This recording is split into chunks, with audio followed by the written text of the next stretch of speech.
and thank you for tuning into Cinema Therapy, the podcast for people who know nothing about life but know all about TV. I'm Nicole. I'm Karen. Guys, how is everyone feeling today? We're really excited about this episode. We have a lot of exciting things to talk about. Yes. We want to first start off by talking about ourselves. I know, like, who are these people?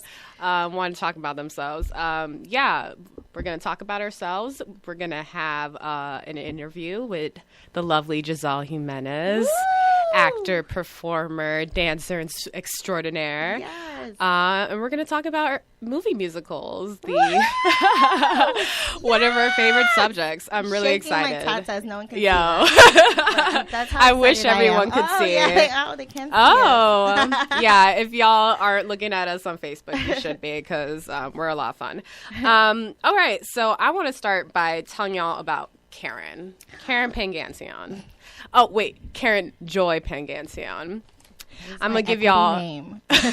Yo, don't disrespect the name. I grew up with Karen, so I had a lot of experience with people disrespecting her name. They would be like, Pan, and she'd have to be like, Pangansion, and I'm sorry. And like, even that's not right. I didn't say my own name correctly, because I was so ashamed of how it actually sounded. Oh, my God. Or I just wanted to make things easier for people. No, I totally understand that. I was always okay with people just being like, Tewolde, it's just Tewolde. And I still kind of do that sometimes, like, if you don't really know me. But, no, like, y'all need to put respect on her name. So, Karen Joy Pangansion is a Filipina-American multidisciplinary artist and performer based in New York City.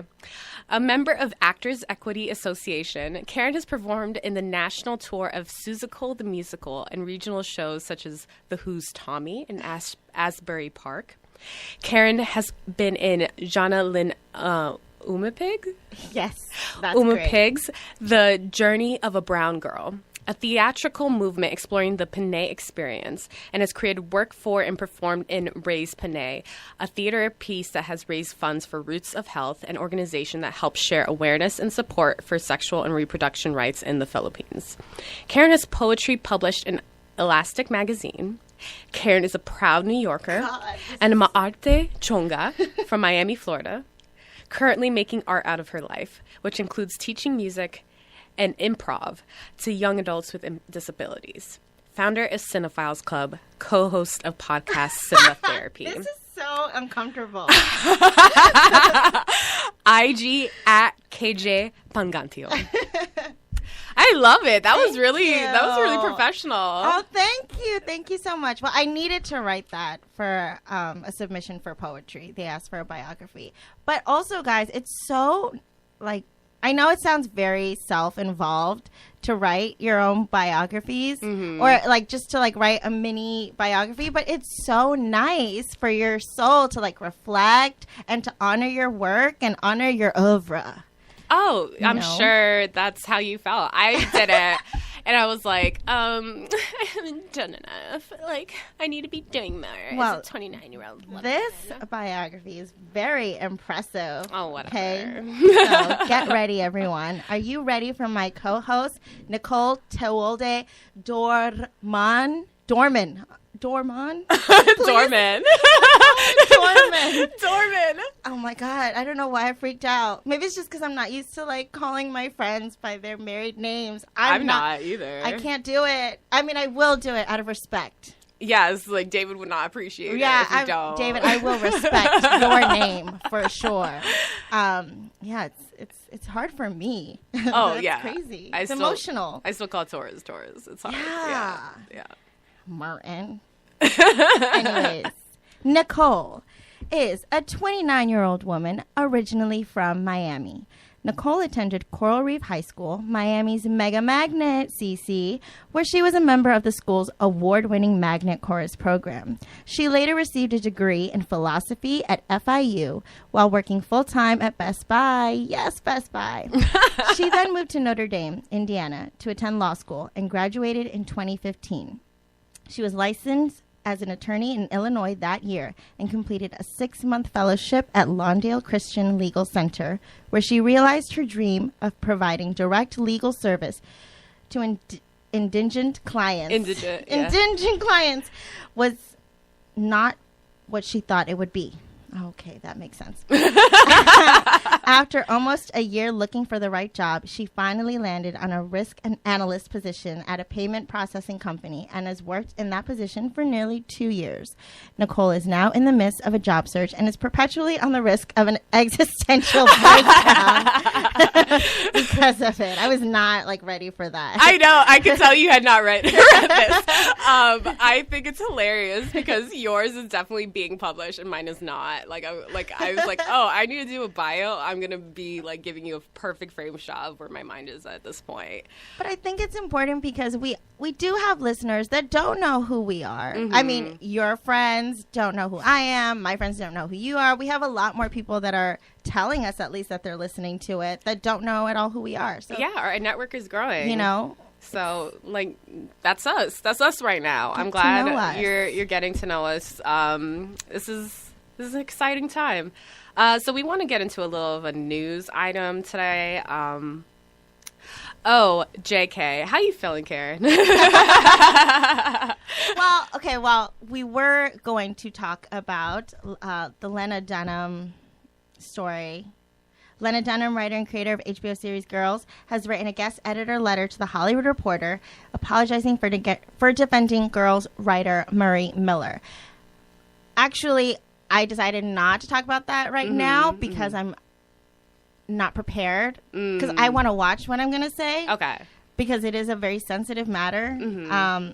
But it really affected me. So if anyone knows what's happening about that, please give us your input. Yeah, if you guys have any thoughts about that situation. I know I had a pretty strong emotional reaction to it when I read the story, and maybe we'll bring back this topic next week. But we would love if you guys, followed us on social media at Cinema Therapy Show and commented. You can also email us if you have any thoughts about what we should be talking about on the show, cinematherapyshow@gmail.com. Yeah, we got a lot to discuss, but we're always happy to get more input and see what you guys are thinking about what we have to talk about. Karen, how has your week been? It's very emotional. That's nothing new. The holidays are in full throttle, and it's just really affecting me, and it's making me a mess. And, well, I'll tell a brief story. I'm not going to mention any names, but someone is really getting on my nerves right now. Okay. Because I'd like to consider myself, or I'd like to think that I have grown a lot in the past year. I feel like I put myself out there and I make myself very vulnerable for people. And one thing that triggers me is people not responding to me or ignoring me or saying that they're going to have a conversation with me and then never follow through. I just think people should understand how important those conversations are to me. And so I've been doing a lot of meditation exercises. I've been doing a lot of breathing on the train, on my way home. I actually went to a breathing exercise meditation and I fell asleep because I was so comfortable. Wow. And, I was snoring. I really interrupted that class. Wow. Yeah. But yeah, I've been working on a lot of self-care right now because I really, really need it because I'm triggered. I mean, that's really important because people will leave you out to dry when you're looking for someone to give you, the emotional support you need or the answers that you need. They're like, actually, I'm not ready to give this to you for whatever reason. And you're like, come on, I just need it. I'm stressing out over here. I just need to have this conversation. And they're like, nah. I feel like people are totally okay with letting life go by and not having to answer to things. People are totally okay forgetting things. Yeah, I mean, I definitely have used that as a, self-preservation tool rather than dealing with a situation. I'm like, okay, I'm going to just kind of let it die and act like it never happened and then move on. I don't know if that's the healthiest way to deal with situations sometimes, but you never know what the other person's going through. Absolutely, and that's a great lesson. I mean, yeah, I think it's so important to learn how to manage those really intense feelings when someone is just like not able to communicate with you thoroughly, when like you felt like you had like this partner in this situation and they're just like, actually I can't handle it right now, like, because people will do that, like, Yeah. you know, they just I'm guilty of it. I'm sure done I've it. done that, like where people have felt like they've needed me and I'm just like, I check out, because sometimes I'm just emotionally checked out, and we're not aware of what we're doing to other people sometimes, and sometimes people aren't aware of what they're doing to us, and we got to be our best advocate and take care of our mental health first. Yeah. Nobody else is going to be as invested in your mental health as yourself. And that is gross. Yo, yeah, I appreciate you being about that. Like, you strong, girl. Thank you. Yes. How are you? Girl, I had a cold this week, but, you know, I feel like it went away pretty quickly. Like, I did, like, you know, I really took care of myself. I didn't go outside. You know, was, like, hydrating, whatever, blah, blah. But, like, this whole getting into winter thing, it's not for me. I don't like it. You know, I've been dealing with winter for a lot of years and still haven't gotten used to it. It's your first winter in In New York. Yeah. I guess like I got used to having certain support mechanisms. Like I definitely like miss the people that I could go to at any time. You know, it was like really easy to meet up with, you know, shout out to my friend Kevin. Like shout out to my friend Air. Like it was easy just to like come over their house and like just chill a little bit if I needed to reset. And now sometimes I get like cooped up in my house, and I've just like haven't like built those ways of like managing my sadness in the winter just yet. But what progress I did made, I reached out to my therapist in Chicago, and she actually agreed to do like phone calls or do like Skype calls with me. Important. I was like really sad about like ending our relationship. I was in a really good place when I left Chicago, so I was hoping like, oh, you know, like I'll find another therapist relationship, but it's not like something I need to take care of immediately. But it ended up being like, oh, I do need to talk to someone right now. So I was really glad that she was open to that. And I'm really excited about continuing our journey because she's been like so good for me. She's like really, really awesome person. I love her spiritual philosophy to therapy. She's someone I connect with very well. I'm going to miss her office because there was so much art, and she was like ringing in wind chimes to get me in the mood. But I'm so happy that the relationship is continuing because I feel like she had so much to teach me. And finding the right therapist for someone is really difficult, and I was not ready for that. Like, it's hard to have that pressure of like, oh, I really need to talk to someone, and it's going to take some time to find that person. Yeah. So I was glad that she was really willing to make it work with me. I was actually surprised. I thought she would be like, oh, well, you know, it's not going to be the same quality because we're not going in our same office. But she was really positive about it. So that's what I'm dealing with. But we're going to talk about movie musicals today. Yes.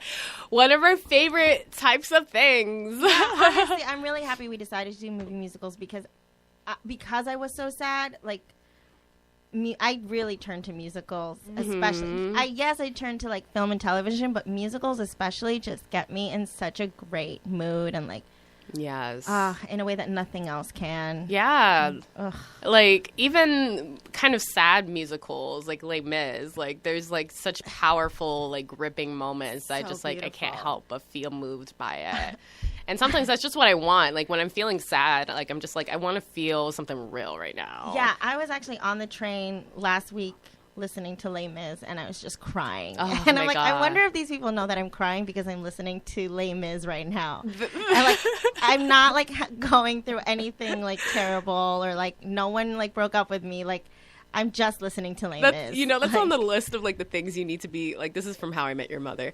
There's, like, a list of things you have to do to be a New Yorker, and, like, crying unabashedly on the train is, like, one of the things on the list. Well, then that means I became a New Yorker, like, 10 years ago, 100 times, because 100 times over. It's one of the greatest things. Okay, side note, sorry. One time I was crying on the train, and this little kid in a Thor outfit, I don't know if they were a boy or girl, which I love, because, Yeah. girls could be Thor, and they came up to me and gave me, like, Thor's metal hammer. The hammer, yeah. Right? Metal hammer, a hammer. Yeah. And was like, it's going to be okay. And then that just made me cry even more. But it was, like, one of the best things that's happened. I love that. I think, Yeah. like, children and pets, like, I don't want to compare them because it makes it seem like I'm like, yeah, like, your kid and a dog. Like, no, but, like, I feel like they both, like, understand when you're, like, just displaying very pure emotion, how to respond in such a beautiful, pure way. Like, they're just, like, pure, there, exactly. there. Like, Yeah. it's just so beautiful, and you know that they're not just like, oh, stop making a scene. Like, they're like, no, like, I can tell you're hurting. They're I wanna not help you embarrassed out. by you. No, Yeah. it's so adorable. I love A lot of that. other people probably would have been. Yeah, it was really sweet. I remember once that I was like crying about like what am I gonna do next, and one of my close friends' niece came up and she's like, "Don't be sad, Nicole." Yeah. It was so cute. Beautiful. Oh my God, so cute. That almost made me Dogs cry do the right same now. thing. So Karen, when did you first fall in love with musicals? Well, actually, like, The Wizard of Oz was probably one of the first movies I've ever seen or remember ever seeing. So I was introduced to musicals at a very young age, and I also was singing from a very young age, and I also knew from a very young age that I wanted to be a performer, and that kind of performer was, a musical theater performer. Yeah. Singing, dancing, acting, whatever. And so, yeah, since the beginning of my time, I remember, like, it was just already ingrained, it feels like. Yeah. Yeah. You were just like born into it. Yeah, and I come from I come from a musical family. And when I mean musical, I just mean one that, like, loves to sing, like, really shares the joy of singing, not trying to make a profession out of it or anything. But my mother introduced Sound of Music to my sister and I when we were really young, and that was always like a thing in our household, and like Christmas parties. All my family members, like my aunts, we would all just be singing and performing songs for each other. And my Lola's favorite song was Edelweiss. Oh, yeah, it's beautiful. It's beautiful. So yeah, I think it's just always been there. I love that. I remember the first media where music was really interspersed was these like children's movies called We Sing. It was like a whole bunch of like different topics and stuff, but basically my mother used these movies as a way of babysitting me because I was like so entranced. Like I would not step away from the TV. It was like the most efficient babysitter. I can also think of The Little Mermaid. My uncle Still So good. talks about how when I was maybe 2-3 years old, every time we would watch it, I would just be like, again. And he's like, it's done. There's no more. He kept like trying to convince me like, oh, no, it's done. And I was like, again. Like, again. Play it again, Sam.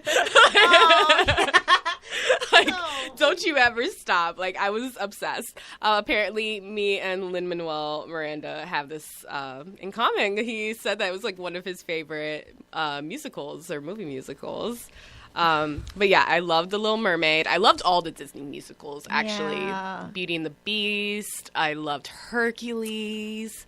I feel like our generation had the best Disney movies. Oh, it was so that might be a controversial thing to say, but we had the best ones. Little Mermaid, Yeah. Beauty and the Beast, Aladdin, Lion King. Oh my God. Yeah, that's not even an argument. I like, they're good in their own way, but no. Like, as far as, like, bringing forth musicals, Right, like, exactly. that they're really able to, like, bring the story through. Like, Moana is a really good example of a modern Disney musical. I enjoyed Princess and the Frog, but I feel like they were just so amazing. Little Mermaid, Beauty and the Beast, Aladdin, just churning them out. Alan Menken, movie though, so really good underrated. music. Yeah. Wow. Excellent music. Oh my goodness. Yeah. Did we want to talk about what we think what makes movie musicals successful? Yeah. Let's Okay. do it now. Okay, so I have a few thoughts about what makes movie musicals successful. If you're like gonna go and try to make one, or one has been made, like what makes one good from bad. I'm not, an expert in film, but these are just like things that I've thought of. And they're probably not original thoughts, so I'm sure Karen let me not act like Karen don't have thoughts about this. Okay, the first one, I was thinking showmanship. Like, I love when they're just like hitting me in the face with costumes, scenery. They're just like boom, boom, like just they really envelop you with this whole experience, and it just like makes you feel like what is best about being like seeing a show live on Broadway or at your regional theater, because you're so immersed in the experience. I feel like a lot of films take me out of the experience where like I'm like, oh, I'm ready to go on my phone, or I'm like somehow it's like just not as present, but because they're able to like make such a full experience with so many different elements, it makes it feel like you're in that show for a moment, or you're in that environment.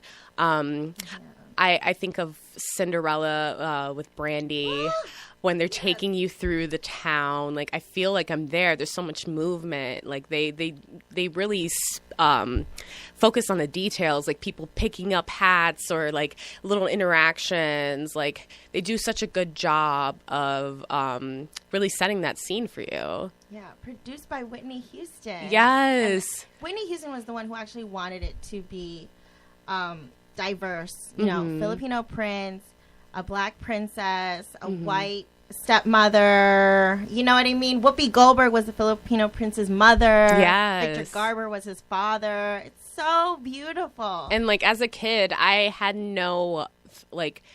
there was nothing about like, oh, how could they have a family like this? Like that's not where my mind went. I was like, just look how beautiful all these characters are. The vocals were so gorgeous. It was just like so affirming to see Brandy in that role, honestly. Like I think there are like few things that have affected me as much as Brandy's Cinderella did. I could not stop humming it as a third grader. I feel like I remember like people being like, Nicole needs to stop humming. Like they go to Mr. Kearney, like, please, like get her to stop humming. She's singing too much. And I'm like, no, you can't stop it. Because like I couldn't like put my earbuds in and listen to it. If I could have, I would have. Like, and I was not a rebellious child, but like all I wanted to do was think about how beautiful that was. And it was one of like those ABC like Friday magical worlds of Disney. Yes, and like it, like it didn't come out on VHS for a while, so I just had to like wait, and it was like it was so beautiful, but it just happened once. Like, another good example of that is Hairspray. They're so good at like providing all the like those costumes. Like they put you in the 60s. It's really beautiful. Another thing that I think would make a movie musical successful is authenticity. If it has an original production, you got to make sure it retains the elements that were most central to that original production. What I think of is Chicago. When people talk about Chicago, they're like, that choreography, man, like it was so incredible. Like these are the best dancers that are up doing the show. And if you go back to Chicago, that was like 2002, I think it came out. Oh, such an amazing movie. And they did such a great job with showing how like incredible and thought that choreography was. Like, it really does feel like you're in the first row of a theater. It's just so elaborate. And then the cinematography is it's so well done. Like, they really make these characters feel larger than life. Yeah. It's Bob Fosse choreography. Also did the choreography for Cabaret and all that jazz. And it's Rob Marshall, the director, for Chicago. And I feel like he really gets it. Like, he really knows how to make a movie musical. For sure. Yeah. And it's not easy. Like, there's a lot of people who, when they hear that a song, like, it's just going to be predominantly singing in a movie, they're like immediately turned off. Like, you know, because I grew up listening to that medium and just feeling like that was a great way for movies to go. I never had that problem, but there are people that are just like, ooh, like, they're gonna be singing? Like, that's weird. People don't sing in real life. I think when you're in a show, you're able to accept those elements. Like, audiences are so much more forgiving when they're in a theater. So if you are really good at, you know, displaying what makes a show so successful, then you can get away with it, and people will be along for the ride. Another, like, what I would consider a bad example of, like, not remaining authentic to the original production would be Rent. Yeah, it makes me sad thinking about it. But it's still so good. So I'm going back to my mind when I was 17 when I first saw it. And this 17-year-old could not get enough of the original production of Rent. I was listening to that album over and over. I'm sure Karen would say the same. So I didn't have the means to go see Rent. Was it playing live on Broadway then? Maybe not. No, but it did come back. It came back, I think, after the film. To an off-Broadway production. Okay. So, there wasn't any way for me to see it. So that was the best way for me to go about watching that film. But it just, like, misses the raw, wild, gritty world of New York City in that time. It feels like they get most of the original cast, like, the music is good, but they did not do enough to set up that world for me. Understood. You seem like you want to disagree with me. I just love it. You can love it. You're right. I love it. That doesn't mean that it's good. But it is so good. I don't know. Do you think, like, objectively, do you think it's good? I don't know how to answer that. Because you're so emotionally tied to it. Like, I would love to be in that movie. Like, if, you know what I mean? Like, if I was in that movie, I wouldn't be upset. I'd be so proud of that. I mean, it was it was poppin'. It was everywhere. Of course you want to be in that movie. And I will still watch it today. And, like, I don't know. Rent is really weird for me because I love the music. But watching it makes me kind of cringe. It's really weird. Like, like seeing it in a theater or watching the movie? I'm going to say this. I did see one production. I'm not going to say which one, out of respect. Okay. But it, like, made me really sad because walking out, I thought I hated Rent. Really? But I know that's not true. I really love Rent. Well, even seeing the film, I think I did cry at the end because I was really, like, trying to connect with it. Like, but I have not. I should be crying. That's why I'm crying. Is that what it was? Like, this is, like... You're just like, what is this? I kind of was, I think, like, because I think everybody else was crying around me, and I was like, I want to feel this. And I, like, at that time, I feel like I was less sensitive. It was harder for me to cry in films. Now, oh my God, it's, like, so easy for me to cry. I don't know. I mean, there's a heart of Rent that I will always appreciate. Like, what Rent stands for will always be, like, special and sacred to me. But I don't know. Like, what made you hate it? Like, what could they have done? I don't know. This is, like, I'm realizing this for the first time right now. Like, as we're on air that I hated it and maybe I don't like Rent. Oh my God. Like that's what it means. No, but I love Rent so much. I love the music and what it stands for, the heart. I loved the original cast. I loved Rosario Dawson in that role as Mimi. Rosario Dawson, yes. Tracy Thoms was amazing. Like, I do love Rent. Yeah. But I don't know. It's I mean, so that's weird. the thing. If you see a bad production, if you see it not well done, it can change how, like, your relationship with the source material. Like, you forget it. Like, you got to, like, reset that. Like, I'm not going to mention what it is. I don't want to be rude, but I saw, like, one of my favorite books interpreted into a comedy show. And I saw the show and I was like, how dare you put this, like, the name into this production? And I was like, okay, I need to reset. Let me just reread that book and see the other ways that this book has been portrayed. Yeah, I'm not going to tell what it was, but I was not a fan. Yeah. So another thing that is really important for getting movie musicals right is vocals. And now I want to be specific about this because you don't necessarily always have to be a Broadway star to be in a movie musical. I don't need that. There's a lot of roles where, like, singing is not the number one part of that role. Like, you can evoke that character in so many ways. However, you cannot be distracting. You cannot be so bad that, like, I'm like, what am I watching right now? I'm like, oh, now it's just about Emma Watson. Like, this is all you want. You are straight up, like, throwing shade on Emma Watson right now. Yo, guys, I love Hermione. She's a great Belle. She's a smart woman. She's a feminist. She's great.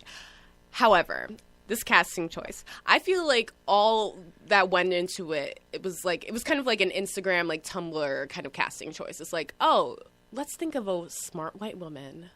Emma Watson. Yes, that's going to be it. She's young, she's smart, she's white. She will lure audiences. Yeah, because they're, like, you know, she has a following. Like, she's very, like, present in, you know, our modern communications. Like, she's, you know, she has not, like, lost that star at all. Like, people are, like, really about her. And I really like Emma Watson. I think she has a lot to bring. However, you are the star of this movie, okay? Like, the Beast is great. I appreciate him. Belle is the star. She is the star of this. And, like, what makes Beauty and the Beast, like, the stage play, the original cartoon, great is Belle. Like, she's beautiful. I love her vocals in the original production. She's, like, one of my favorite Disney princesses. Same voice as the woman, as Ariel. Oh, okay, of course, woman. yes. So I think I wish I had her name in front of me, but Jodie Benson. Oh, Jodie, you right, girl. Okay. Yeah. I hope that's right. But beautiful voice. I think, like, the only opportunity to really get to know Belle in the first 15 minutes of the movie is that first song, Belle, where she's going through the town and the moments with her father. And, like, a lot of what makes her endearing is her ability to sing out those lyrics. And, man, like, Emma Watson, like, it's what are you even feeling? Like, I don't know what thoughts were going through her head when she was doing it. I was like, is this karaoke? No. It was just so strange. You know what, though? Karaoke is great when it's bad. It's so much fun when it's bad. Except when you have, like, I'm so upset about this film because almost everything else about it is perfect. When you talk about showmanship, yo, like, the costumes are incredible. Yeah. They were able to bring things out through the film that they couldn't have done in a theater. Like, if you're able to, like, make this gorgeous production and, like, actually create inanimate objects that speak and talk like humans and have them, like, perform beautiful musical acts together, like, it's so incredible. Like, there's so many beautiful elements of that film. And then Emma Watson just takes me out of it. Like the first, like when they have the beast turn, like the prince turned into a beast. I think the way that they dealt with that was so well done. Because like one of the issues I had with the storyline is like, why does this whole castle have to be punished because of what the prince does? That's a little dramatic, Nicole. They're not being punished. I mean, they're supposed to be do you want to be an inanimate object for the rest of your life? Like, oh, okay. I thought you were saying they were being punished because they were in a movie with Emma Watson no. singing. I need to listen more. Sorry. No, they were being punished because they couldn't be human anymore. Like, I felt like they explained that so well. It was so gorgeous. They're just dancing. There's costumes. They're really, like, trying to make this a period piece. And then they go into Emma Watson, and she's little. Like, I can't. I'm sorry. I was so upset. Russell Crowe and Les Mis is another example. Listen, I mean, I love all of this. Like, I eat it up. Like, really? Yeah, like that sit on my take face. You out. These are all great. I know. I mean, I'm just there for the ride. I'm gasping right now. I am there for the ride. I can't. You are a critic. No, I am. I really am. I agree with critics a lot. Okay, David gives me a hard time about this. Like, I'm not saying the people in Mamma Mia are bad singers, but I love Mamma Mia if we're on the topic of bad singers. Okay. Mamma Mia is like the best time in the world. Actually, the second Mamma Mia, they really learned from like the first one, mm-hmm. and they brought on singing, strong. or they brought on real good singers, and they gave the actors songs that they knew were appropriate, or like that they could do, like pull off. Like, I'm fine with you. Like, I really don't think I'm asking for very much, because when I see Chicago and I see Roxy Hart, like Renee Zellweger, she's not a vocalist. Yeah. That's not who she is. But she's able to really portray that character through vocals and through her acting. Like, I believe her. She's so great. I believe her. Emma Watson, it was like Beauty and the Beast starring Emma. Like, it's Emma and the Beast. Like 20 times. Emma Watson the Beast. Emma Watson and the Beast. That's what it is. I'm so upset. Like, they really did. Like, it was like, this is feminism. Like, I don't know. I just like felt like there are a few things that have made me so upset in like the last year. Like, I was really, really upset by that because it was just so close. Really? It was so close to being a classic for me. Because I cried in Beauty and the Beast. I rewatched it this morning, and I again the first few minutes when you have the Beast and like that origin story happening, I was about it. I was like, oh yeah, I don't remember why I don't like this movie. Like, it's so beautiful. Like, what's not to like? And then we go into Emma Watson singing. And I was like, there it is. No, when you say her name, I feel like you're stabbing me. Like, you're saying it with such conviction or like hate. Like, oh my gosh. Listen, we do love Emma Watson and Hermione. Yes, like, I just don't feel like I feel like they got her because they thought, like, it's a natural casting. But, you know, a lot of women read books. It's not that rare. So I'm personally offended because I don't think it was that necessary. This is someone else's fault, though. It's not hers. It's not her fault. Like, it makes sense. This is someone else's. It was a very good decision for her. Like, it was, I'm sure, offered to her. She was like, you know, I'm going to do my vocal exercises. I'm going to get a vocal coach. I'm going to do the best that I can. And the best that she could was not working for me personally. Love you, though. Do we want to go into this interview? Yeah. So speaking of good singers and showmanship and authenticity, we would like to introduce to you a very, very dear friend of ours, Giselle Jimenez. Woo! We earlier this week we had an interview over the phone with Giselle. She's busy doing shows. She's actually in New World Stages doing Avenue Q as Kate Monster right now. Nicole and I both went to Coral Reef High School with Giselle. We were in the chorus program. We did Miami Children's Theater as well with Giselle. So the love runs deep for this woman. Giselle Jimenez recently completed an acclaimed run at the Public in Miss You Like Hell, which she received a Drama Desk nomination for Outstanding Actress in a Musical. New York Times hailed her as eye-opening with youthful loveliness and a blue sky voice. Starred this summer at New York SNF in Duncan Sheik's new musical Alice by Heart, written by Steven Sater, in Jonathan Larson's Tick Tick Boom movie workshop, directed by Lin-Manuel Miranda, at Williamstown in Zoe Zarnak's new musical Secret Soldiers, written by Marcia Norman. In TV, she has been in Divorced, Law & Order SVU. Off-Broadway credits include Big River, Party People, recently at the Public, West Side Story National Tour. Yes, she has quite the resume.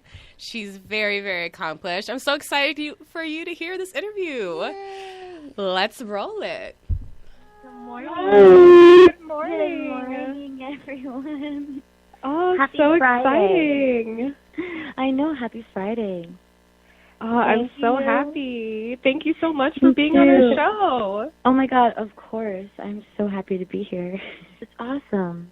I love So doing you're in that Avenue show. Q right now. You're Yes. playing Kate Monster. Yes, it's very nice to be doing a comedy after doing a drama. Oh, I can imagine. Yeah, it's really awesome to be able to laugh every night. Oh, I can't wait to see it. I love Avenue Q. Honestly, it's like one of my favorite musicals. When I heard that you were in yes. it, I was so excited for you. And like the fact that you're Latina and you're like showing like anybody can be a puppet. You don't have to be white to be like controlling this puppet. It was so like I'm just really inspired by your journey. Thank you. It definitely was. It felt ambitious to even like say yes to the role because in the 15 years that Avenue Q has been open, they've never had someone of color or anything like that to be in that role. It's only been Caucasian women to be cast in that role, and so it seemed like I was like very intimidated, and I was nervous because I just wanted people to accept me. Right. You know, like I was afraid that maybe they would be like, "Oh yeah, it's better not ethnic," you know? Yeah, I can like see how that would be the case because if you had such a monotonous pool of talent and you disrupt that, and then I would feel like there'd be so much pressure to make sure that you are a good example for that role. Yeah, but it's just so nice to be in front of the audience because the audience is really like the deciding factor, and like all these other people, like whether it's creatives or producers, the other people that have their hands in the project, they're usually the ones giving you all these ideas about people not accepting you and warning you about that. But in reality, like when you have the deciding factor right in front of you, for the majority of the time, like these people accept anybody. Like they're not thinking about race. They're not, especially in New York. Like they're so accepting and open. And I just wish that it was seen that way more in like the creative world of theater, because the audience really doesn't care. You know? That's such a as good long point. as they're telling a story, like they're having a good time. Like Right. Yeah, generally the audience is much more forgiving than the outside world. If they see someone who's able to evoke a character they can relate to, they're able to get on board with that. So I'm so glad that it's been a wonderful experience for you. Thank you so much. I mean, that was like definitely my stepping stone, because like the same thing happened when I was doing Anna and Frozen. The producers came up to me and was warning me for people giving me hate mail and stuff. Oh, wow. Oh, my God. Yeah, they were like, hey, just be careful. Like, let us know if anybody, says anything negative or says anything hateful. Just let us know. Like, they were very worried, which started to strike fear into me. I was like, oh, my God, why would anybody do that? That's not cool. But honestly, no one did that. Everyone was so open and loving and accepting, and and even people who weren't really into theater seeing it were like, wow, like I never even thought that could happen because I've never seen that in Disney, and I'm so happy that it's finally happening. So it was a very positive response. That's great. That's wonderful. We wanted to talk to you a little bit about movie musicals since that's the theme of our show today. Yes. So, yeah, we wanted to ask, when did you fall in love with musicals? I think back to our time at Coral Reef. To our listeners, we met Giselle when we were part of the Sing Choral program. And I can only speak for myself. When I saw Giselle sing for the first time, I was like, wow, like, what boot camp has she been going to since she was 2 years old? Like, she's like been born and bred for this. Like, it was so incredible to me. So I feel like you have to have like some like beautiful love story on how you fell in love with musicals. Honestly, I wish it was beautiful. But it honestly, like, I was a very, believe it or not, I was a very shy person growing up. Oh, wow. Like, naturally, I'm like, I was born as a shy, timid kid, and my father, like, you know, knocked it out of me. He raised me to like be more open and to do things despite my feelings. So like, you know, when you feel afraid about doing something, it's like, do it anyway, because like that feeling of fear is only there because you actually care about what you're doing. That's what he taught me, which was like, it was, you know, eye-opening, because I was like, wow, like, you're so right. Like, all right, it makes me scared, but why should that stop me from trying it? But I will tell you this, because I was a shy kid, I really didn't know what I could and couldn't do. Like, because I never really explored it enough. Because my mouth was closed most of my childhood. Like, I didn't really say things. I didn't even know I could sing. I remember, like, when I was in elementary school living in New York, at PS 63Q, shout out, we were in the Glee Club, and we were doing, like, a musical medley, and they were having auditions, and I was like, I'm not, like, auditioning. That's terrifying. Like, to be able to sing in front of somebody else, no. So, but I was, like, a straight-A student, so I was like, hey, I could be, like, your helper. And I told the teacher, I was like, I can just help you, like help you with whatever you need. And I ended up, like, memorizing everybody's song and, like, just to, like, be helpful. And one day the girl who was singing, what's the opening number in Belle, in Beauty and the Beast? Little Town? It's Belle. That one. Yeah, that song. Yeah. It's called Belle? Okay. Yeah, there you go. So the girl who was singing it was sick that when we were doing, like, the final dress. And they're like, hey, can you just stand on stage, like, and just sing this just so we can go through the numbers? And I was like, yeah, sure. And then I closed my eyes, and I just, like, opened my mouth and started doing it, and everybody just stopped and was, like, staring at me. It was terrifying. And I was like, oh, my God, what did I do? Like, I started panicking. Oh, my God. Like, my heart beat so fast, I couldn't even breathe, like, because everyone was looking at me. And they were just like, you didn't tell us that you can sing. And I was like, I can sing? Like, I didn't even know. God. I didn't even know that I could sing. I was like, what? I can sing. And she was like, yes, you can sing. She's like, you should have auditioned. I was like, okay. Anyway, so that was the first time I figured out that I actually had a voice, that I could sing. And then, like, I started practicing that, and then I went to coup de chorus. And, like, yes, and coup de chorus was awesome, and but I didn't think about theater or anything. I was just thinking about singing, and that was it. And I remember I would go to all these music competitions, and I would get marked down, like, because I was too expressive for the classical realm. Like I was moving too much, and I couldn't stay still because I'm like, I'm singing about a dead baby, or I'm singing about freedom. Like, why would I stay still? Like, I don't understand, you know? Like, I wasn't connecting with their culture of how to present music. And one day, Mr. Rose, he was our choral director at the time, and he basically was like, Giselle, I don't think that, like, classical music is for you. Like, I think that you should really start looking into music theater. And he's the one that, like, opened that idea for me. And so then I discovered Miami Children's Theater, which is like this, you know, nonprofit children's theater at Jewish Community Center. And and, you know, you had to pay to get in, but I didn't have money, so I would clean the bathrooms and the dressing rooms in exchange to work there. Yeah. And that's where I started studying theater. So that was my journey. I feel like you felt like such a natural to me. So, like, I think that's a beautiful story. The fact that, like, Aww.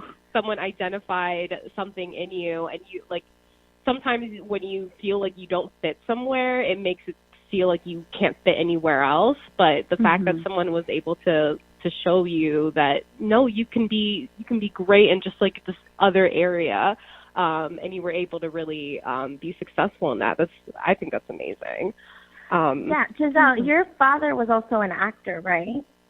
Well, yeah, he aspired to, like, act, and he did some community work, but he never really pursued it fully because, you know, he's from the 1950s, so it was a very different kind of upbringing, and, you know, he had children in his 20s and got married in his 20s. So, you know, once he had kids, he had to provide for his family, and so those dreams of performing kind of fell flat for him, and it was only till, like, after we were kind of old enough to, like, be by ourselves at home that he started trying to audition for community theater and stuff. But my father, he has, like, a natural, like, oh my God, my dad is an amazing actor, and then my mom had this amazing voice.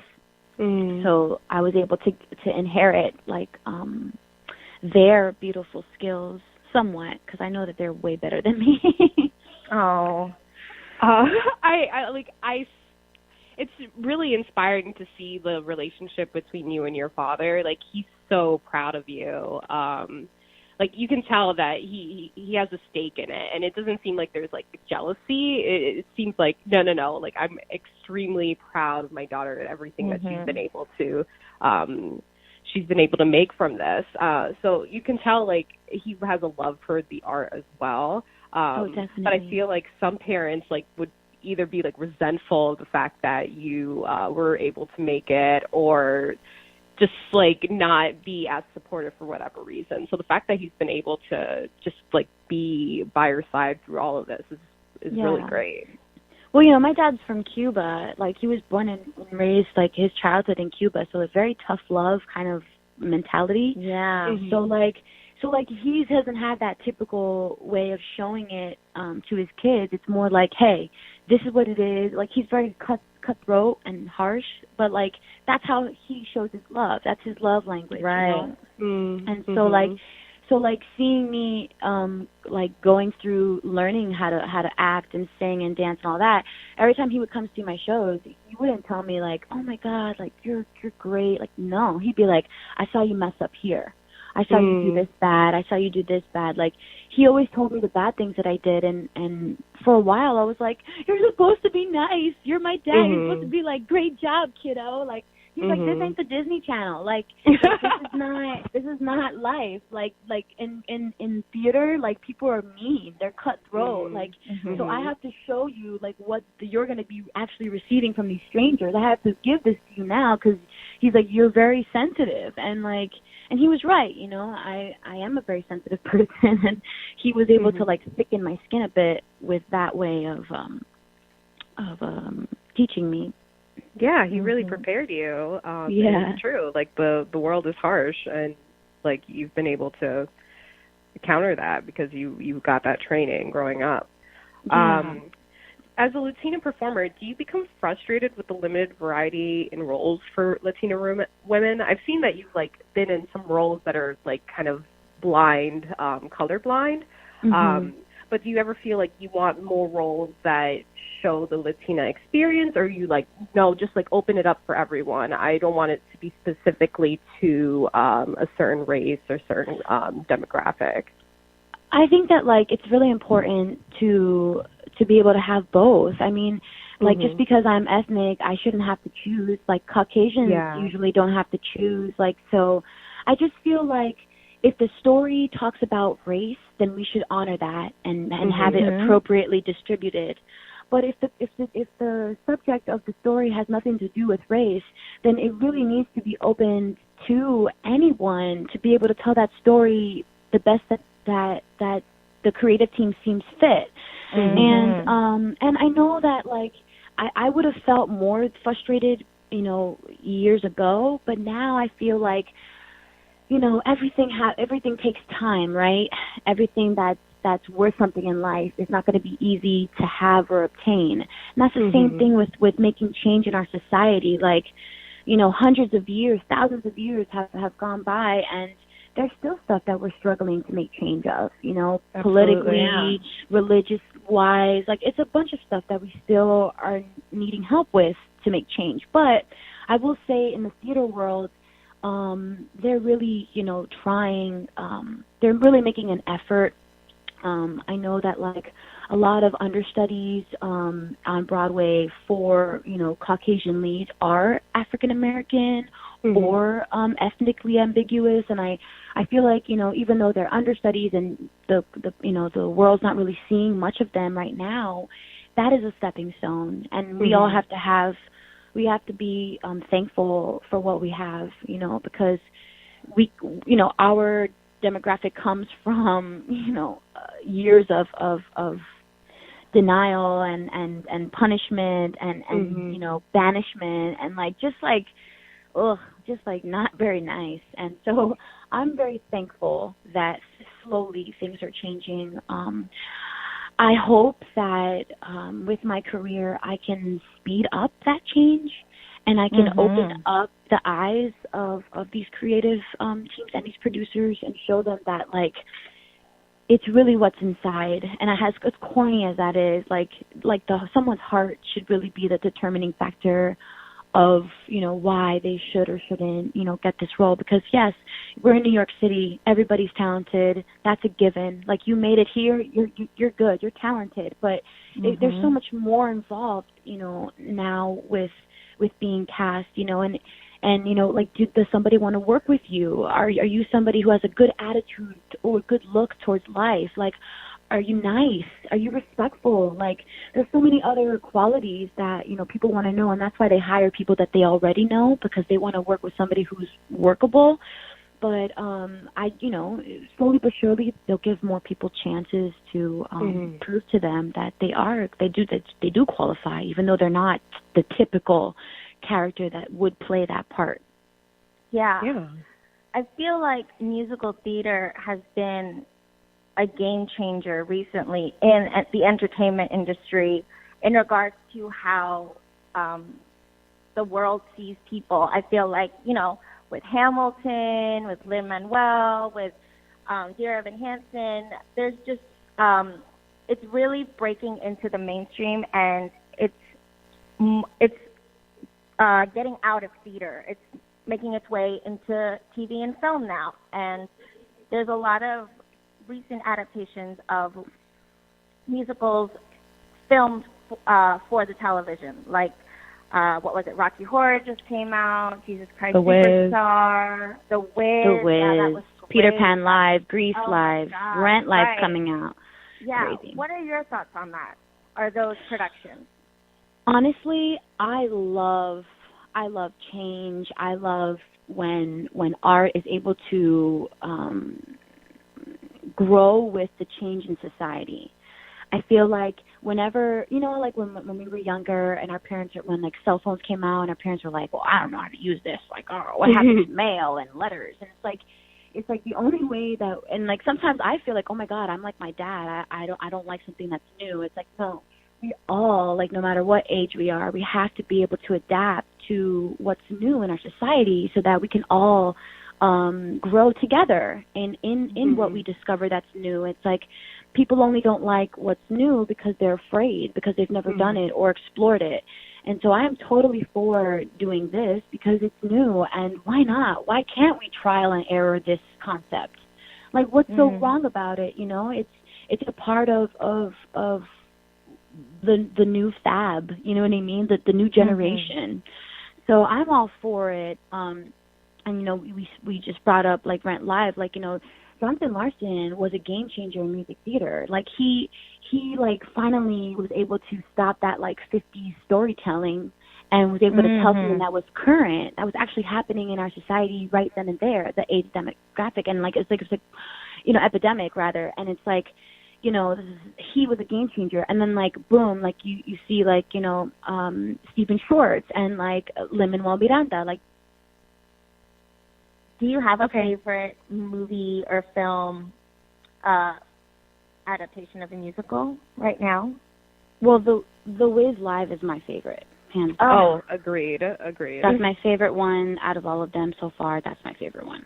It was so magical to me. Like, I think I'd never seen it live, and I wasn't that familiar with the music, so for me it was very new.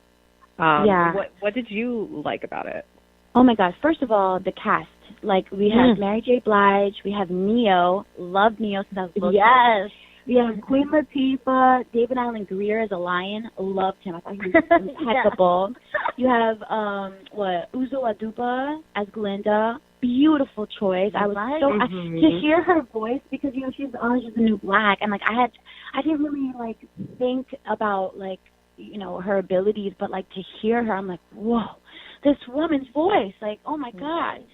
And then like even all the way down to like Elijah Kelly as the freaking the Scarecrow, right? Scarecrow. Oh my gosh. Yeah. And then all the way down to Common as the bouncer. Like, remember that? And then that was a cute choice. I like amazing. That. Okay, the Emerald City Vogue, like. Oh my god, yes. Oh my god, that was brilliant. So much life. The choreography and how they brought that to the 21st century. They were just like yas and flipping their wrists and being fabulous, and like that was like game changer, because they were able to take a song in the show and contemporize it, like make it contemporary. Like that was brilliant to me, because like none of the other live shows really did that, except for Jesus Christ Superstar. But at the same time, it's like, all right, well, you just made it more of like a concert version, so I thought it was more simple idea.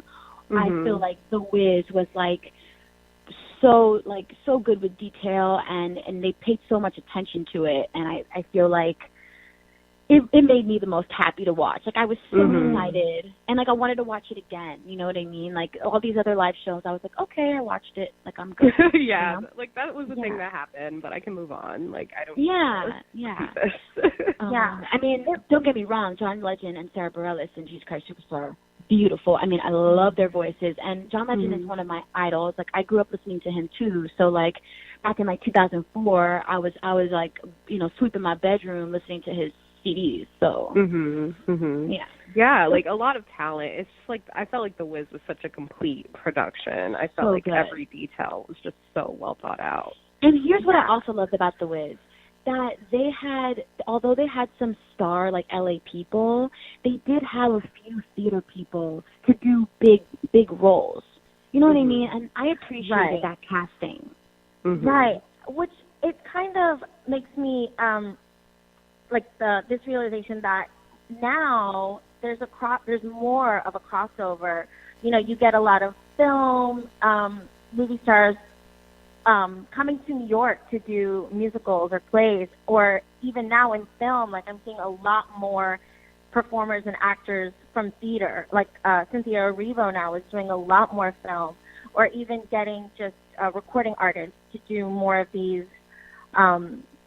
musicals. Do you think that it really helps to kind of be a triple threat right now in the entertainment industry, just because you can make a crossover so much, you can be in all these different types of mediums right now in entertainment?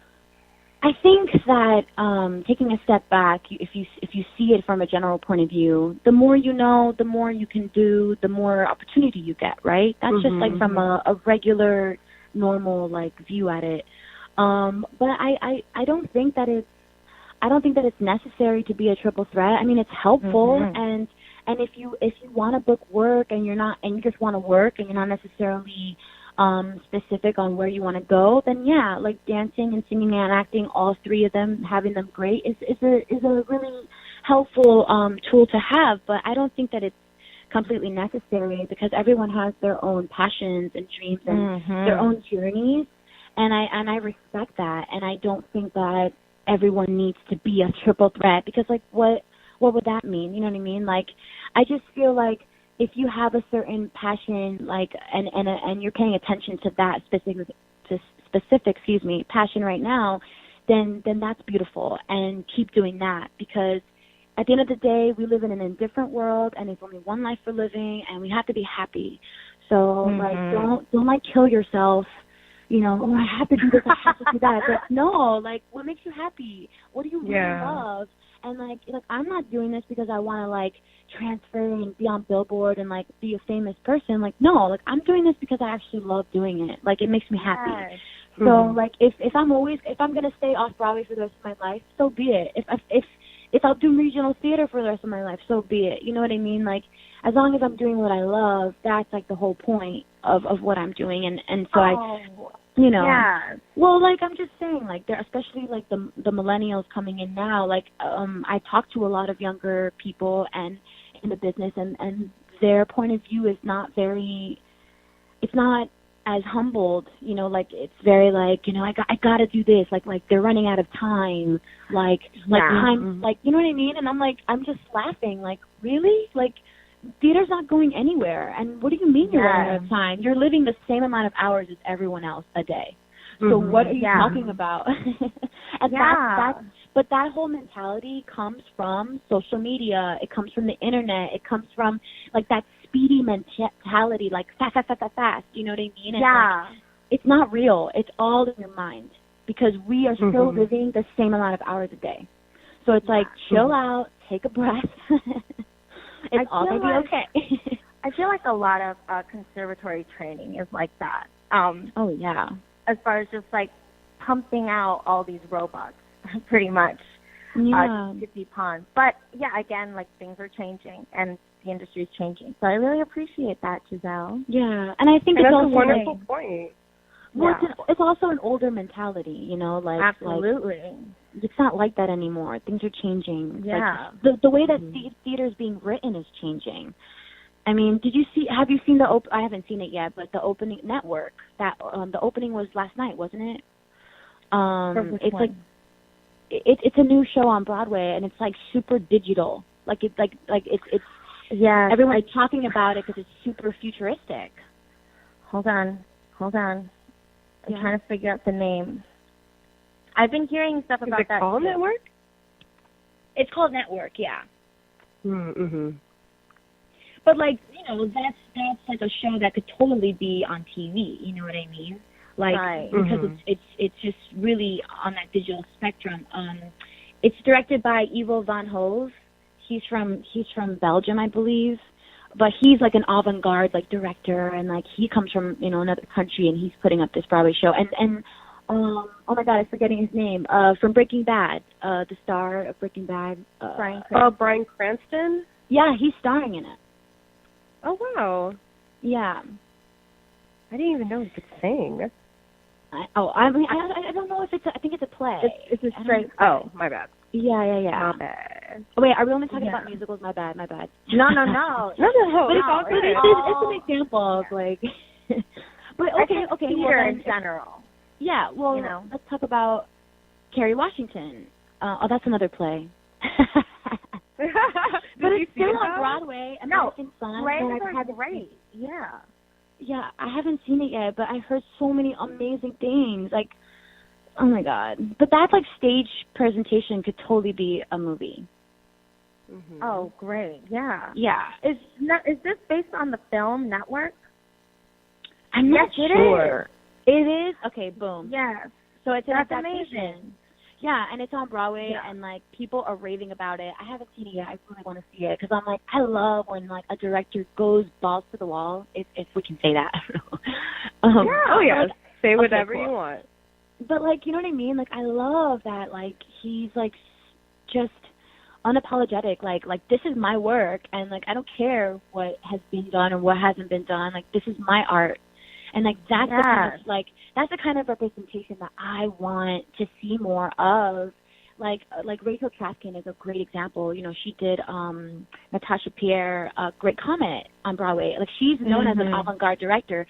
She's currently, you know, in London working on Hadestown, which is coming to Broadway soon. That's going to be amazing.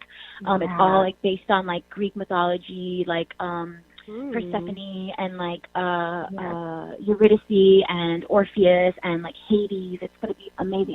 It's a folk operetta, Like, that's awesome. Like, we haven't had that at all. Like, that's going to be completely brand new to Broadway.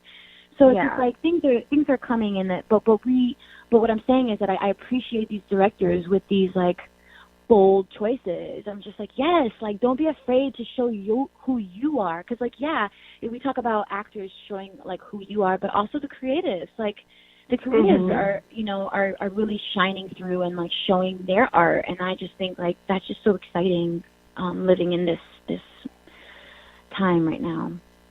Yeah, it gives you more exciting material to work off of. Like if there's more diversity in the content that the creatives are being able to produce, you're able to show a greater range of your talent. Exactly. So it is an exciting time in this industry. Yeah. But going back to Giselle, the live show. Oh, go ahead. Sorry. No, it's fine. I was going to say, going back to the live show, I have to say that I am a little disappointed in Rent Live. Like the casting. Yeah. Well, one, Rent is like a New York story.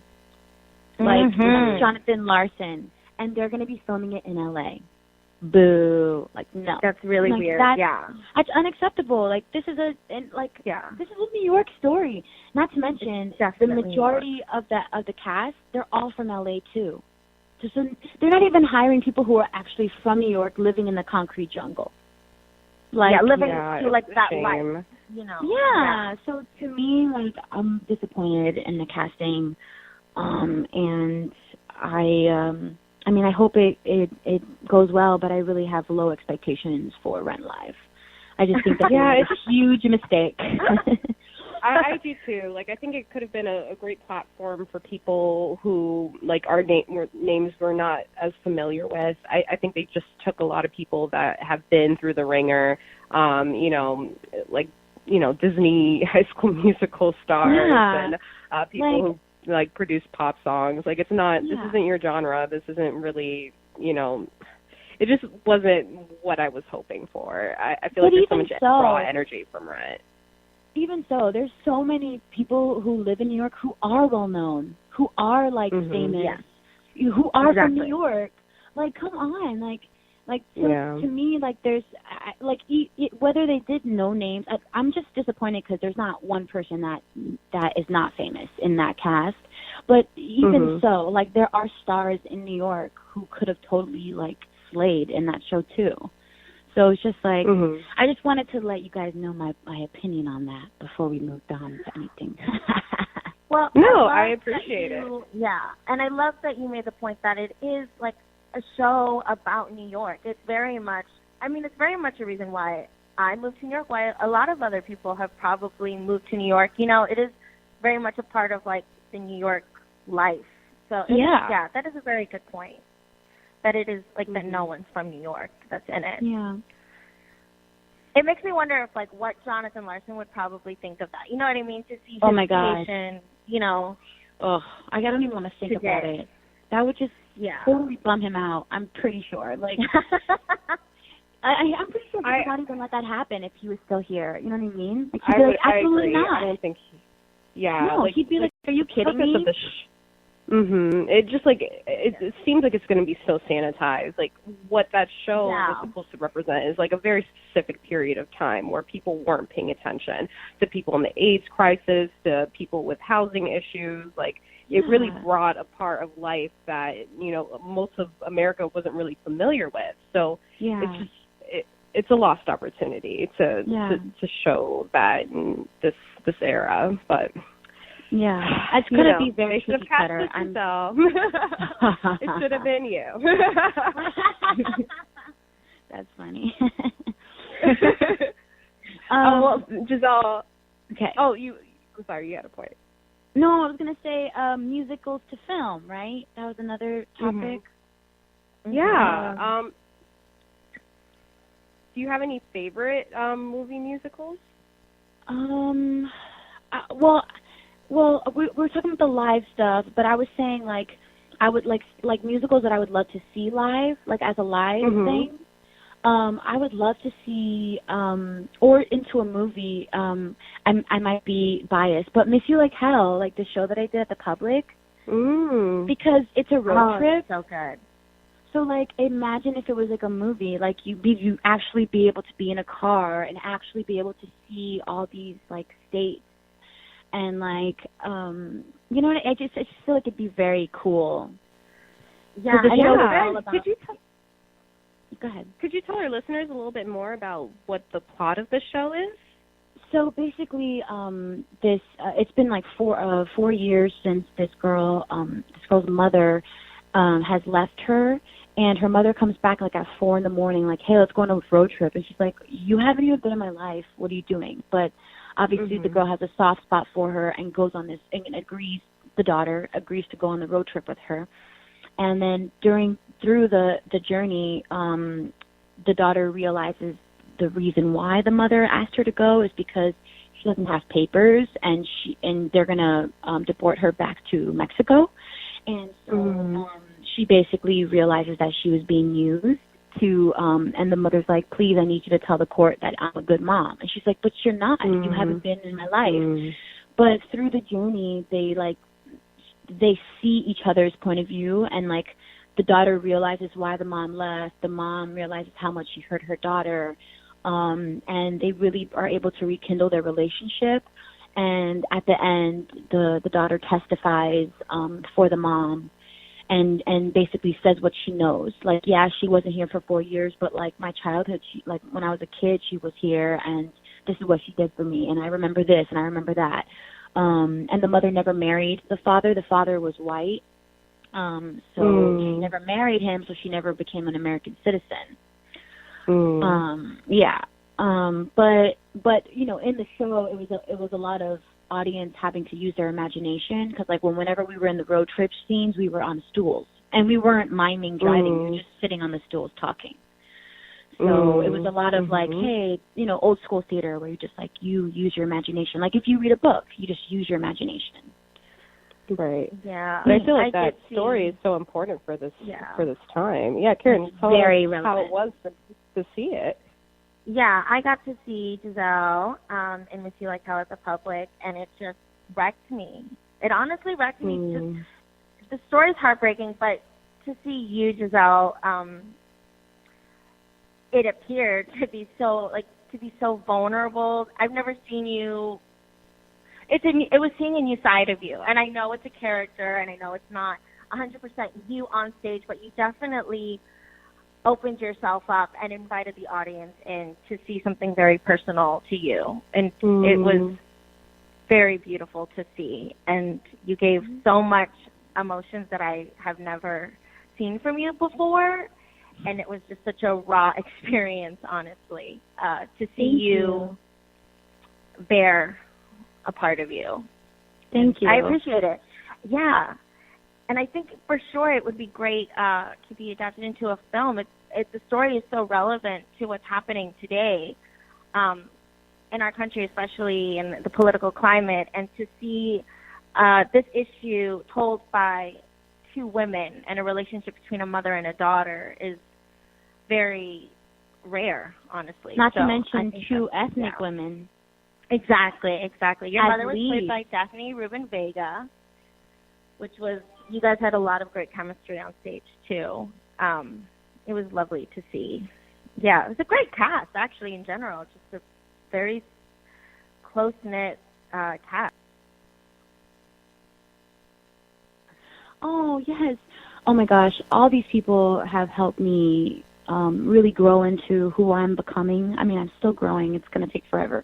But I know, like, Liesl taught me, she taught me patience. Not one taught me love. Yes. I know each one really taught me something, and, like, really awesome. And Lin-Manuel, like, he's just so humble. And, like, no matter, like, how much he's succeeding in this industry, he still is, like, just a human being and presents himself that way, which really makes you feel like welcomed to say things, to share your art with him. Daphne Rubin Vega, she's one of the best scene partners I've ever worked with, because she like in the rehearsal process is my all-time favorite part of development of putting a show together. Like once we're doing the show, yeah, that's fun. But my favorite part is rehearsal, because we get to like trial and error. We get to fall flat on our faces. We get to make mistakes. Like it's really like such a beautiful exploring experience. And you know, Daphne was just as open as I was. Like she like gave me her stuff, and I was like, oh yeah, bleh, you know, and like we were both like vomiting on each other in a way. Like that's really graphic, but it was like, I love that. But I say that because it was so real and sometimes ugly, and that's why I say vomit, because like sometimes like, you know, like for instance, my character was really like disrespectful to her mother, but like I had to pull from when I was actually disrespectful to my father, and I said hateful things. And like when you're a teenager, you know, there's parts of your brain that have yet developed. I forget what the scientific term is, but like it's basically things that happen to you, they feel like a lot more impact, like they have a bigger impact than when you're an adult, because that part of your brain is not developed yet. So like that's why when we're teenagers and our parents say like we can't go out, we go, I hate you, I'm never gonna love you again. Like it feels so devastating. We're devastated because it's an actual chemical in our body that is not developed. Like it's real. That's why like when parents like don't listen to their teenagers, like their kids, it's just like, hey, like you were there once, number one, so you remember how real that felt to you. And just because it doesn't feel dramatic to you anymore doesn't mean that it's not dramatic to them. So it's like, you know, that kind of like mentality. But like but anyway, I don't want to derail. I had to pull from that ugly place, and like you don't want to show that really, like, as you know what I mean, like, because it's ugly. It's like, oh man, like you only show that to people that you love the most when you're like that disgusting. And so because I had to show that, she gave me the permission to do so. Like I felt like I was safe. You know, she made me feel like I could be ugly, like, because she was gonna be just as ugly as me. Like it wasn't, I wasn't gonna be alone. You know, the only one. You know what I mean? Yeah, she's like an equal partner to you. Like as much emotion as you're evoking, she's gonna evoke the same amount, and you're not gonna be alone out there. And we were so connected. Like there were times, like I remember this beautiful time where she like forgot her line, but we were like yelling at each other, and she like forgot her line, and she still used the moment. She was just like, I don't even remember what the hell I was gonna say. Like, but it's like, it's so true. Like when you're having a fight and you forget what you're gonna say, you're still mad. You're just like, I fucking forgot what we were talking about. You know what I mean? Yeah. I've definitely had that moment. That's real. Yeah. And like she was able to like transfer that and translate it. Like, hey, like I actually forgot my line, but like I'm still feeling in this moment. And like sometimes in theater, like people forget, like, hey, like we're all doing reality based, I mean, pretend setting, but it's all based on reality. So like as long as you keep it real, like the audience is gonna believe you, you know? Absolutely. You're not only inspirational to me, Giselle, as, you know, a performer, artist, entertainer, doing big things right now, but also just as another woman in New York City who's living her life and not on this traditional path of adulthood. And I know that we've had some conversations, you know, talking about relationships and love and family and, you know, as a woman, like expectations to like be married or have children right now. I really appreciate having those conversations with you as well. And I feel like I can relate to you on where you stand on a lot of those things. So I just wanted to say I really appreciate you in many facets. Beautiful. Oh, and I have to say, just to add to the Love Fest, that I'm so happy that you guys are doing this podcast.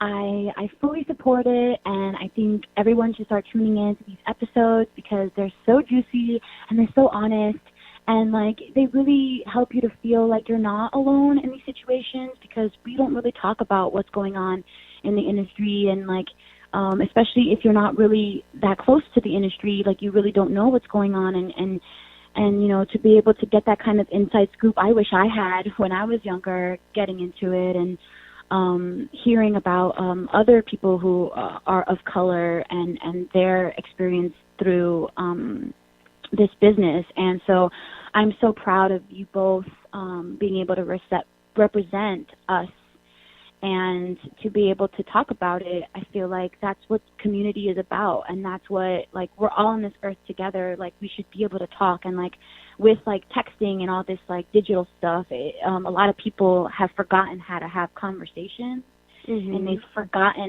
lost touch of how to like communicate with other humans face to face. And even though we're doing, you know, a call, it's still talking, you know, at least we're not like texting each other about this. And I really appreciate it. And I'm going to continue listening to you guys, and I hope that everyone else continues to as well. Thank you so much, Giselle. I want to make sure to plug your stuff. Right now you can see Giselle as Kate Monster in Avenue Q. What theater are you performing in, Giselle? New World Stages. New World Stages. And you should also follow Giselle at Jizzy, GIZ_ZY. You'll find tons of inspiration, hairspiration, seeing her, catching her next big break. If you want a great in-depth profile as someone who's like out there performing in musical theater, this is the person to follow. So big things are coming for her. I really suggest that you follow her so you can be in touch with all of that. Again, thank you so much, Giselle. I'm so excited to have our listeners hear everything you have to say. Thank you so much, you guys. This was awesome. We're going to be seeing you in Avenue Q soon. Yay! Yes, absolutely. Okay. All right. Thanks again, you guys. Thank you, you too. Bye. Thanks. Bye. Good morning. Oh my gosh, that was a thing that happened. Our first guest. Her. Yes, that was so appropriate. She is incredible. Yeah, I was really happy with our conversation. Thank you, Giselle. Yes, Giselle, we appreciate you. That was lovely. And guys, y'all need to follow her. Right. Yes. Also, we are almost out of time because Nicole and I talk way too much. We already extended this episode by a half hour, and we are still pressed for time. I'm sorry, guys. Okay. We're both air signs. We have a lot to say. Rambling women. Yeah, so we want to just roll down some of our favorite or most memorable musicals put on film. Lightning round, right? Okay, yeah, let's start. Singing in the Rain, Karen. This is one of your favorites. Yeah, I love it. It's, very old Hollywood, Technicolor movies, and it still holds very dear to me today. It's so cheerful. It's so vibrant and lovely. I think it still is such a good movie to watch if you're just feeling down. Like, how do you feel down after watching Singing in the Rain? And Gene Kelly, I heard horrible things about him, but on film, I'm really impressed that such a typical masculine looking man is tap dancing and singing falsetto. Yes, great. People saw him as extremely masculine, even though he was killing it with all the choreography. Tap shoes, killing with the tap dance. Yes, and waltzing as well, right? It was romantic. It was beautiful. I really recommend that film, guys, if you haven't watched it yet. I don't think it really ages. Next up, Rocky Horror Picture Show. Very different. Also one of my favorites. Also very attracted to Tim Curry. Yes. I think he's extremely sexy in that movie. Oh, and Laverne Cox was gorgeous in that film. Absolutely. She's so sexy. That's another one that's timeless to me. I feel like it just gets better and better and better. It really does. It's one of those films that I go to when I want to feel connected with being my most rebellious self. I feel like it's really good at just getting that energy of I'm different. I'm not about this conformity life. It's the music is so cool, and it's just man, I'm gonna do my own thing. I love the whole message of that film, and dream it, be it, love it. Yeah, love that. Oh my gosh, yeah. Sometimes that's a mantra I'll take with me, and shout out to Kevin. We tell each other, we're dream it, be it, dream it, be it. we really put on. All right, Moulin Rouge. Oh my God, yo, we had some good times watching Moulin Rouge. The first time I watched this film, I think I was 12, 13 years old. I was probably 2. I remember my aunt kind of scolding my mom, being like, "Oh, you shouldn't take your young daughter to see a movie about prostitution. That's not good content for a young woman." My mom always felt like I could take more than truth. Yeah, Beauty, love. freedom, It's so like, it's really the revolution. talk about like setting a stage. You really feel like you're in that Absolutely. boho moment. Like, yes, Yeah. like I'm there. Like I really do feel like I adopted that philosophy. That was a good, like I revisited it when we were in high school, and I remember them playing it on our tour buses when we were like going on chorus trips.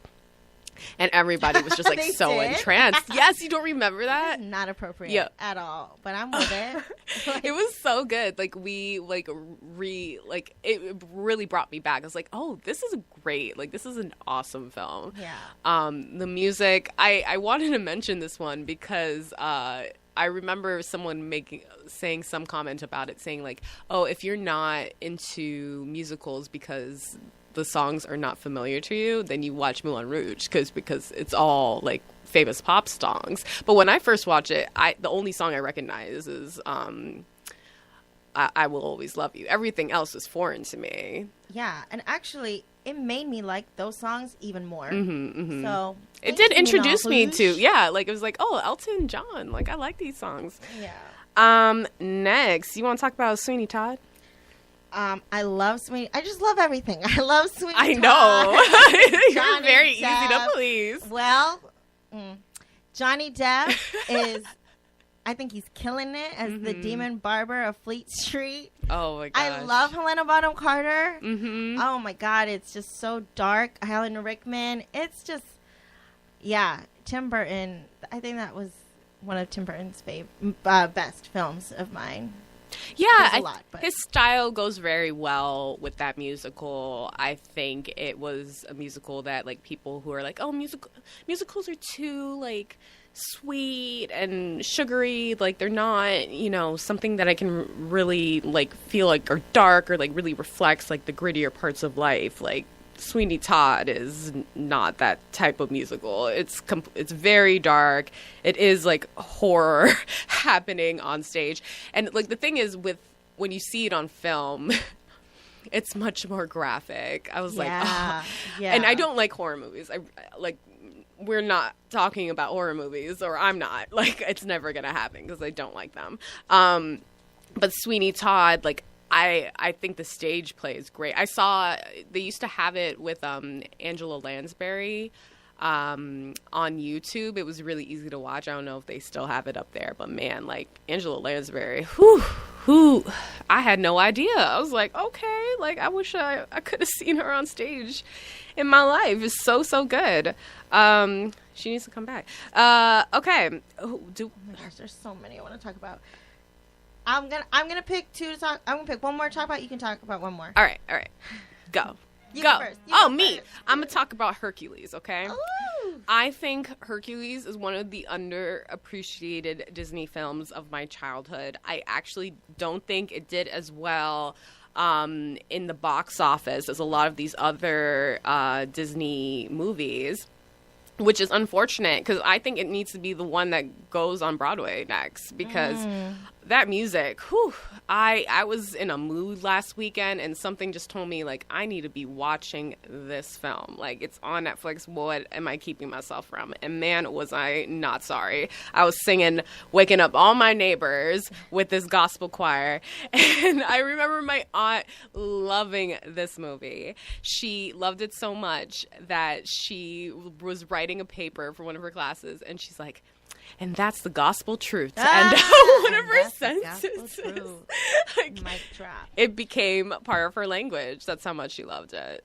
Yeah, I will say this about Hercules. I love the character Meg because that's like one of the first Disney characters that was a woman who was scorned and like, you know, like she's been through the ringer. She's been around. She's had her heart broken. Oh, yeah. You know, like I loved seeing that in a woman, in a character. That's so Disney true. character. I feel like that was the princess They were wrong. I related to. Yeah. Like, I felt like she was much more relatable because it just felt like she wasn't just like pristine, perfect. Like, of course, like a prince is gonna want her. It just seemed like she had attitude. She had like she'd been through life. She had personality. She wasn't just gonna like fall for Hercules' bullshit. Like, no, like Hercules, like they really show how like she starts to fall in love with him. And I hate when it just like feels like, oh, why did you start liking each other? Man, like I feel like he really worked to get in her favor, and she like finally is like, all right, I'm gonna see what this Hercules guy's about. Yeah. I love her sass. I love her jazzy number. It's Yeah. so good. I won't Revisit say that I'm in love. film. That's one of the best Disney songs ever. Oh my for gosh. sure. Yeah. The Greek chorus, like just Mm-hmm. it's just a lot of beautiful things happening in that film. Yeah. Karen. Well, I mean, there's so many, and I appreciate all of them, and I love all of them. But I have to. I know you haven't seen it, but I have to give love to the Who's Tommy, just because it's like a huge part of who I am. It's this 1970s rock musical. They made it into a movie. I think before, the movie came out actually before the Broadway production, before it was ever turned into a stage play. And it's just so bizarre and so wild. And Jack Nicholson's in it. It's amazing. It's just so good. I just want to give love to that one because it was my first musical after my first professional show. And so I have a huge love for that show. You have a for that tattoo. movie. I do. Pinball Wizard, which is a song by Elton John. And Elton John is in the Who's Tommy singing that song. It's wild. It's just so Oh, I good. had no idea. Yeah, he's the pinball. Well, he's the one singing Pinball Wizard. Mm-hmm. And on that note, Guys, that is our movie musical episode. I hope you've enjoyed it. We've enjoyed talking to you about our favorite movie musicals and what makes them so fabulous, and also talking about the ones that we don't like. I love them all. Okay, let it be known. Yeah, Nicole's a little harder to please. I want to again plug our Instagram at Cinema Therapy Show. If you guys want to email in any ideas for shows, if you just want to talk about how you love us, go ahead. cinematherapyshow@gmail.com. Follow me at Nicole Sophia with a PH, and Karen at KJ Pengantiho. Good luck spelling that. Thank you to Jade Zabrig for having us, and thank you to Giselle Jimenez. Yes. See Thank you you next so much week. to our guests. See you next week, guys. Yo, what's going on? Y'all listening to Sky's Crescent Radio, and here's what's coming up. On the first